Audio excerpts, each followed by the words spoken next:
आपको शायद मालूम नहीं होगा, शिवकाल में दो संभाजी महाराज होकर गए थे। एक संभाजी महाराज को तो पूरी दुनिया जानती है, जो शिवराय के सुपुत्र स्वराज के दूसरे छत्रपति संभाजी राजे शिवाजी राजे भोसले, और दूसरे संभाजी महाराज यानी शिवराय के बड़े भाई शाहजी जीजाबाई के बड़े सुपुत्र संभाजी राजे शाहजी राजे भोसले। इतिहास में इस संभाजी राजा की कोई जानकारी मौजूद नहीं। अगर आज हमें पूछा गया कि छत्रपति शिवाजी महाराज के वंशज कौन है, तो हम उदयनराजे भोसले का नाम लेंगे। अगर पूछा जाए बड़े संभाजी राजा के वंशज कौन है, शायद हम नहीं बता पाएंगे। आज के इस वीडियो में शाहजी पुत्र बड़े संभाजी महाराज और उनके वंशज कौन है, ये जानेंगे। बड़े संभाजी महाराज का जन्म मां जीजाबाई के कोप में सन 1623 में महाराष्ट्र के वेरुल गांव में हुआ था। उस समय निजाम शाही में शाहजी महाराज की इतनी इज्जत थी कि खुद निजाम संभाजी महाराज का नामकरण करने शाहजी राजे के महल में आया था। 1636 में शाहजी राजे जब पुणे प्रांत को छोड़ के कर्नाटक में चले गए थे, तब संभाजी महाराज उनके साथ थे।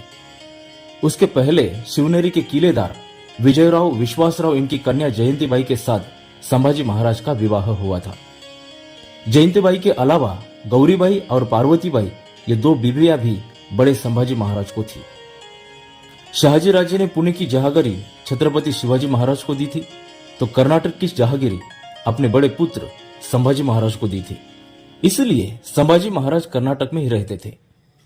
1655 में कनकगिरी का सरदार अप्पाराव ने आदिल शाही निजाम शाही के विरुद्ध में युद्ध छेड़ा था। इसलिए आदिल शाह के तरफ से अफजल खान और निजाम शाह के तरफ से बड़े संभाजी महाराज अप्पाराव का मुकाबला करने गए थे।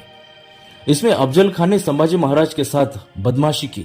लड़ाई में संभाजी राजा को उसने आगे भेजा और पीछे से तोफ चलाकर संभाजी राजा को मार डाला। बड़े संभाजी महाराज को एक पुत्र था, उनका नाम था उमाजी राजे भोसले। उनका जन्म 25 नवंबर 1654 में हुआ था। इन उमाजी राजे को और दो पुत्र थे, सूरत सिंह और मातोजी। उमाजी विजापुर के जहागीरदार थे। उमाजी को किसी बड़े युद्ध में वीरगति प्राप्त हुई थी।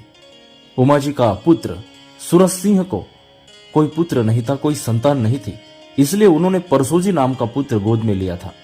इस परसोजी राजे भोसले के 10वें वंशज आज भी जीवित है। पुणे सोलापुर की सीमा पर जिंती नाम का एक गांव है, वहां उनके वंशज आज भी वहां पे रहते हैं।